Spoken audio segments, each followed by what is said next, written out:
the car keyword. What we are bringing you today is the difference between the Taigun and the Virtus. So, what's really different? Of course, this is a sedan and this is an SUV.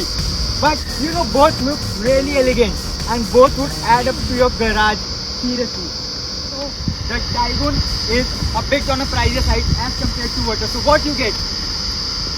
Dual projector setup, LED indicators which are both in common, and the fog lamps are halogen in both. The bumper looks common but it is different. You get a lot of a more chrome on the bumper of the Taigun. You get the alloy wheels different from what you get in the Virtus.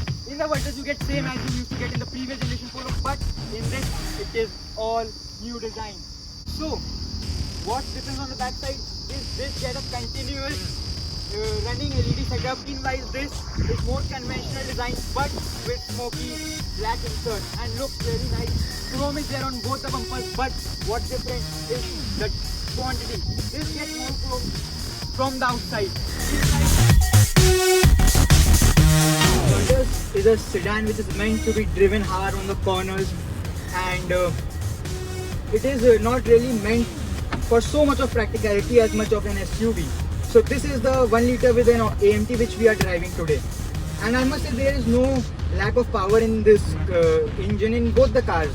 And if we talk about the gearbox, I think that Taigun holds up a gear to a better extent, and this gives you a shift pretty quicker than that of the Taigun, and the comfort level are phenomenal on both the cars. The suspension is great on both of the cars. You won't feel much of the outside. If one thing I would like to mention is that due to being a sedan, this car you can hear more of suspension crashing noise when you go on high speed, which is a bit less on the Taigun. So it's up to you. Talking about the comfort, so first thing, the comfort of driving, that is more on the Taigun without any second opinion. The reason is that when you sit on that car, you feel compact, you don't feel you are driving the long car, and you don't have to look around to see if it is touching from the back or not. It's an SUV, it gives you a good feel and good visibility.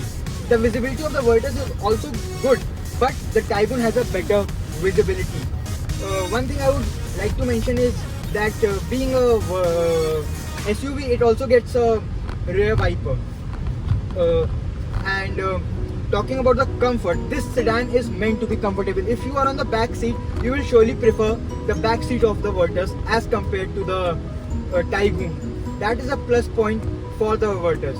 Another plus point is the sleek looking design, the elegance. If you are on the road, surely Virtus has more road presence than that due to its length of the car.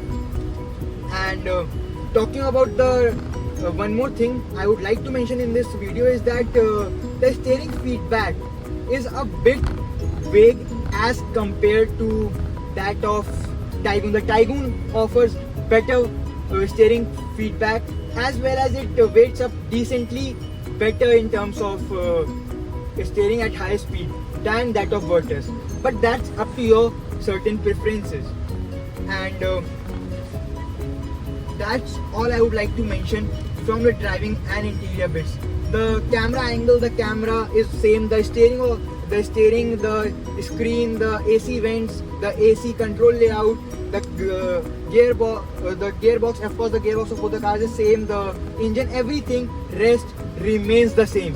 One thing I want to bring to your notice is that Virtus have improved in terms of quality of materials, fit and finish when it compares to Taigun. That's all for Virtus. Let's shift to Taigun right now. Taigun sitting is a bit high. It gives you more of the visibility. When you sit in this car, you will feel it that the car is more compact as compared to the Virtus. And the engine level are pretty low as compared to the Virtus as well. Talking about the suspension of this car, the suspension of the Taigun I feel is much better as it is stiffer. So the high speed stability is very sure-footed as compared to the Virtus. The Virtus is also very sure-footed, but this is more sure-footed. To be honest, if you compare this to the Virtus, I would say this car gives more confidence in driving as compared to the Virtus. and rest everything remains the same except the fact there's a change in the steering feedback, the braking feedback, and the suspension and the visibility.